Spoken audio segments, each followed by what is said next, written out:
Respecto a la diferencia que existe entre gramíneas anuales y perennes, ¿cuál es la diferencia? La diferencia está dada que en las especies anuales todos los macollos van a diferenciarse y pasar al estado reproductivo. Y las especies perennes, no todos los macollos pasan al estado reproductivo para que puedan fructificar y obtener semillas, sino que quedan latentes hasta dadas las condiciones de temperatura y humedad para volver a rebrotar. Entonces, ¿cuál es esta gran diferencia? Las especies perennes no necesitan ser sembradas todos los años, en cambio, las plantas anuales sí, porque todos esos macollos, al pasar al estado reproductivo, fructifican y sus semillas caen al suelo y necesariamente tiene que pasar esto así para que esas plantas estén al año siguiente. O se dejan semillar o se tienen que volver a sembrar. Esa es la característica de las especies anuales. En cambio, las perennes, por eso que dijimos que duran más de un ciclo productivo, porque no todos los macollos fructifican, quedan algunos latentes esperando que estén dadas las condiciones de temperatura para volver a crecer.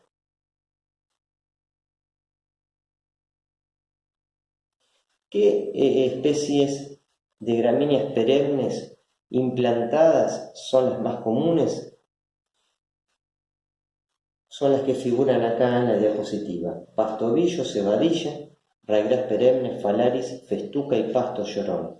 Estas especies, cabe aclarar que son todas especies exóticas. ¿Qué significa esto? Que no son especies como las del campo natural, son especies que no son nativas, son traídas de otras regiones, de otros países.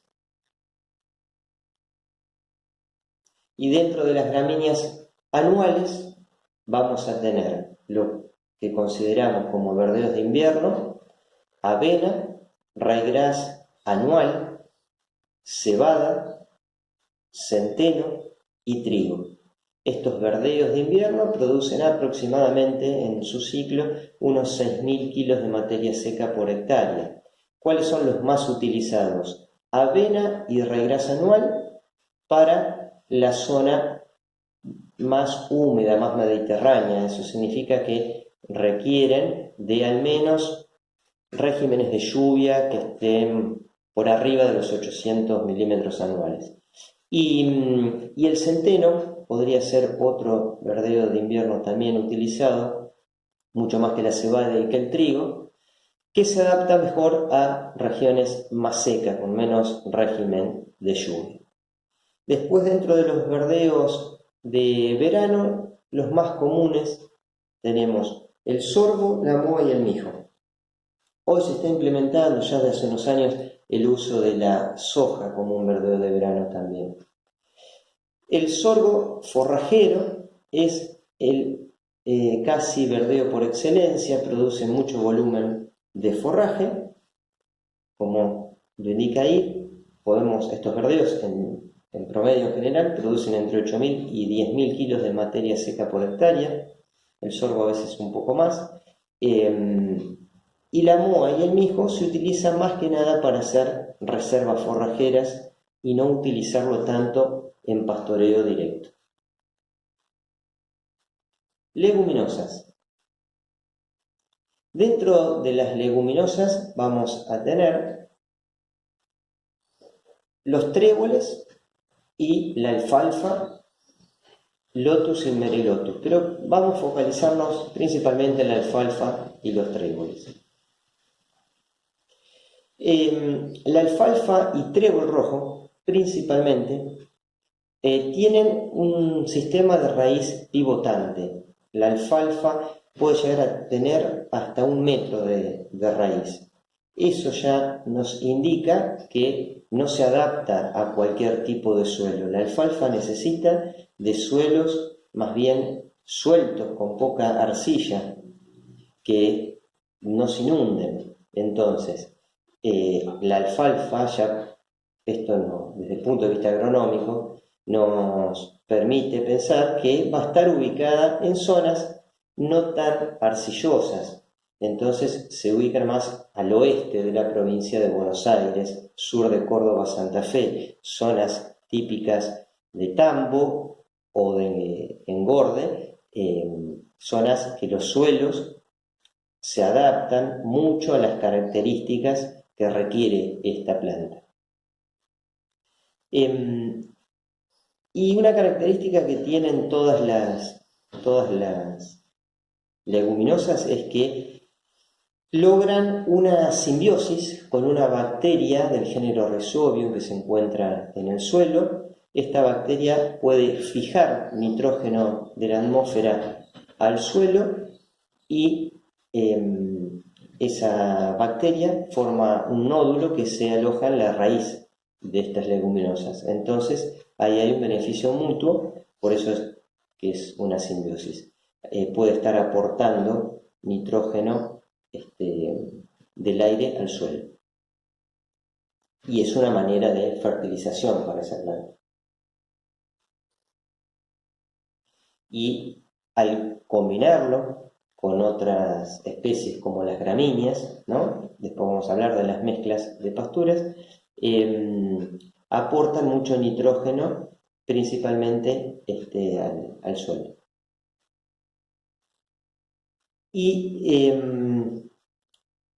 Y esto también le da una característica desde el punto de vista nutricional, porque es una planta que hoy dijimos que aporta proteína. Entonces, para el caso de los rumiantes, es un gran aporte de nitrógeno al rumen, mucho más de lo que lo pueden hacer aquellas gramíneas.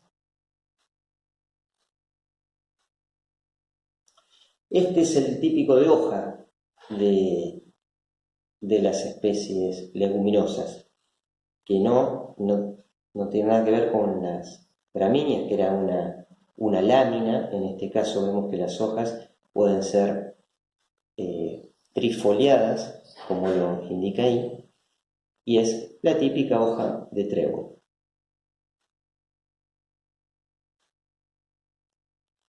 ¿Qué características tienen estas leguminosas? Principalmente la alfalfa y el trébol rojo, que presentan un crecimiento cíclico. Soportan pastoreos intensos, pero poco frecuentes, y desarrollan una corona, que la corona se ubica a ras del suelo y es un engrosamiento del tallo, donde acumulan ahí sustancias de reserva y están los rebrotes de crecimiento para el próximo ciclo. El resto de las leguminosas, principalmente el trébol blanco, tiene un comportamiento más similar al de las gramíneas. El trébol blanco no presenta este crecimiento cíclico bien característico que tiene la alfalfa. Bueno, en esta diapositiva estamos diciendo esto, que el trébol blanco tiene un crecimiento más rastrero a través de estolones, que los estolones son el sistema que tiene de rebrote el trébol blanco y que van a dar origen a nuevas plantas. Entonces, este sistema se asemeja un poco más al de una gramínea que al de una leguminosa. En esta gráfica vamos a ver cuál es el momento óptimo de utilización de una alfalfa, entendiendo que tienen un crecimiento cíclico. Y se recomienda la utilización de esta especie al 10% de floración.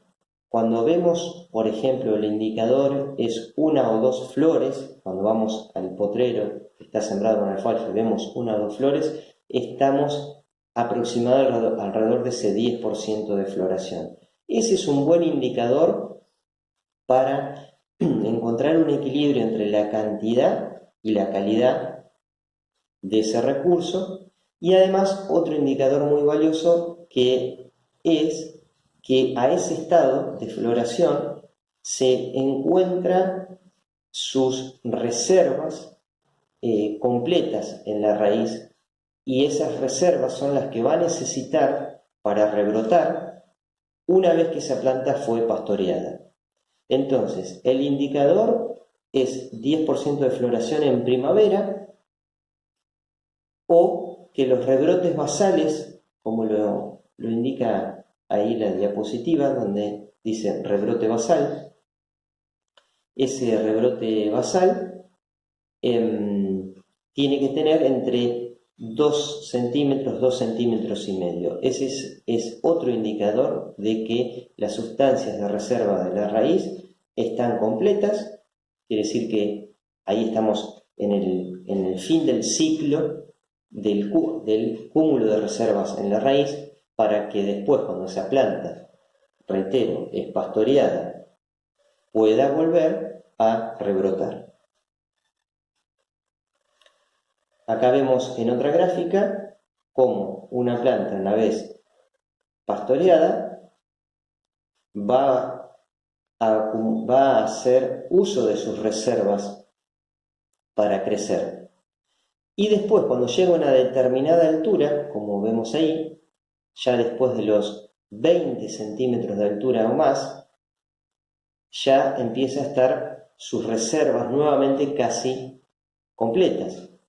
Entonces, volvemos y reitero, ¿cuál es el indicador? Es o el 10% de floración o los rebrotes basales que tengan 2 centímetros y medio, el punto en que nos va a indicar de que esa planta acumuló ya sustancias de reserva suficientes para poder entrar a pastorear con un equilibrio entre la calidad y la cantidad, y que después de pastoreadas puedan volver a rebrotar fácilmente. Si nosotros hiciéramos uso de esa planta a mitad de ciclo, con las sustancias de reservas no completas, estaríamos yendo, o mejor dicho, estaríamos atentando a la vida útil de esa planta.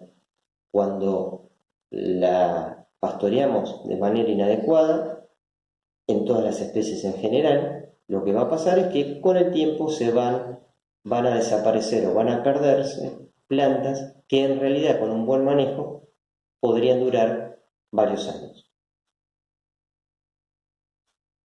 Bueno, esta gráfica explica lo mismo, que a la altura esa de 15-20 centímetros llegó al mínimo de reservas, y a partir de ahí empieza a acumular reservas hasta llegar a la floración o a los rebrotes basales, según estemos o en otoño o en primavera.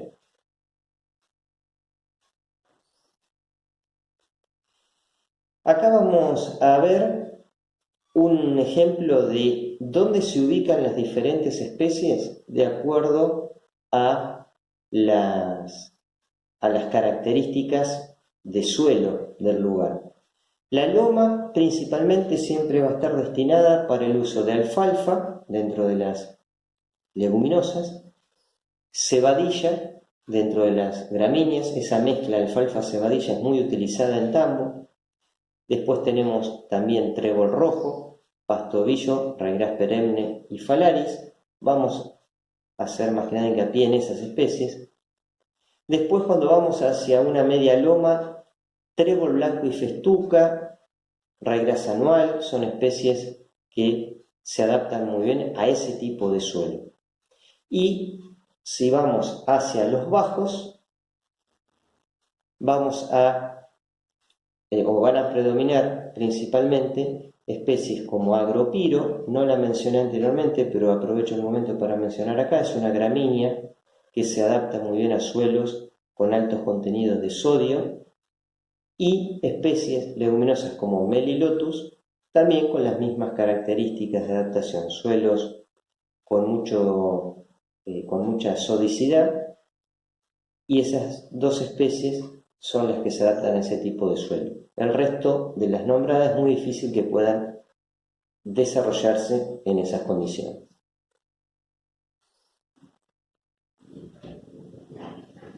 Y acá lo que vamos a ver son ejemplos de mezclas para dos actividades diferentes. Por ejemplo, en el oeste de Buenos Aires, sur de Córdoba, Santa Fe, con esas características antes mencionadas de suelo que les comentaba, se adapta muy bien a un sistema para tambo, por ejemplo, o alfalfa pura o alfalfa con cebadilla y pastobillo. Y zonas de la misma zona, digo, pero para una actividad como podría ser la invernada, o sea, un engorde a pasto, podríamos tener también alfalfa pura o una combinación de alfalfa más festuca.